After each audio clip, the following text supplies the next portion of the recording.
I'm Michael Hitchborn, and this is the American Life League Report. The federal government already funnels hundreds of millions of dollars to Planned Parenthood every year, so it should come as no surprise when it funnels your money to celebrate its founder.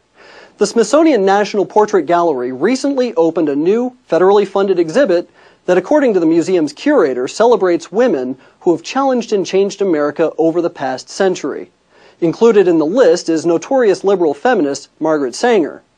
The National Portrait Gallery website provides a brief description of Sanger, describing a concerned crusader who fought with the courage of a wounded tiger for the promotion of birth control.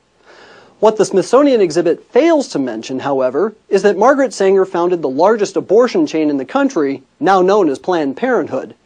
But the exhibit also fails to explain the racist ideology behind Sanger's promotion of birth control. Many people don't really know what eugenics is.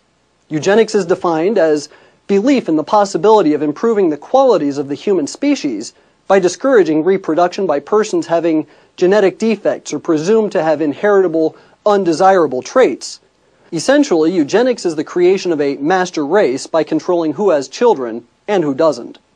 An article appearing in the January 31st, 1922 edition of the New York Times bore the headline, "Mrs. Sanger says Superman is the aim of birth control." If creating a race of supermen is the goal, who did Sanger believe had genetic defects or undesirable traits that stood in the way? In his book, Birth Control, Facts and Responsibilities, Adolf Meyer quoted an essay Sanger wrote in 1925, entitled, "The Need of Birth Control in America." Birth control is not merely an individual problem. It is not merely a national question. It concerns the whole wide world, the ultimate destiny of the human race. In his last book, Mr. H.G. Wells speaks of the meaningless, aimless lives which cram this world of ours. Hordes of people who are born, who live, yet who have done absolutely nothing to advance the race one iota. Their lives are hopeless repetitions. All that they have said has been said before. All that they have done has been done better before. Such human weeds clog up the path, drain up the energies and the resources of this little earth. We must clear the way for a better world. We must cultivate our garden.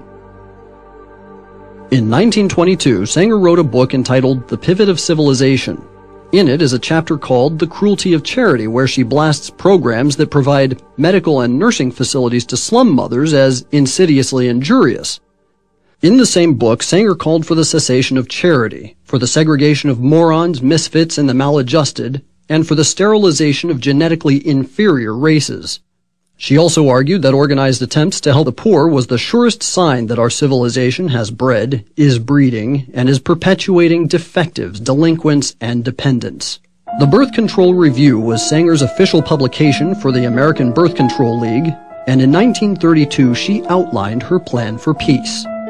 The main objectives of the Population Congress would be to apply a stern and rigid policy of sterilization and segregation to that grade of population whose progeny is already tainted, to give certain dysgenic groups in our population their choice of segregation or sterilization, and to apportion farmlands and homesteads for these segregated persons where they would be taught to work under competent instructors for the period of their entire lives.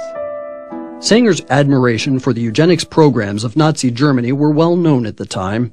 In 1933, the Birth Control Review published Eugenic Sterilization, an Urgent Need, by Ernst Rudin, who was Hitler's director of genetic sterilization and the founder of the Nazi Society for Racial Hygiene. In her praise for the eugenics programs in Germany, Sanger called for the implementation of such programs in the United States, specifically targeting African Americans. The following editorial was published in the 1932 issue of the Birth Control Review. The Negro problem is one of the most complicated and important confronting America.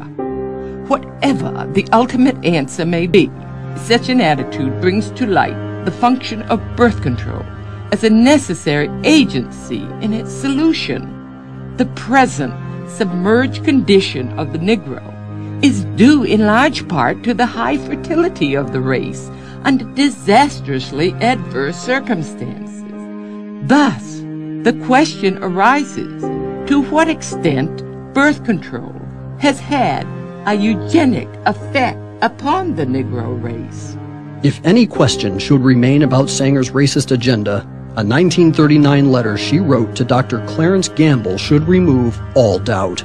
We should hire 3 or 4 colored ministers, preferably with social service backgrounds and with engaging personalities. The most successful educational approach to the Negro is through a religious appeal.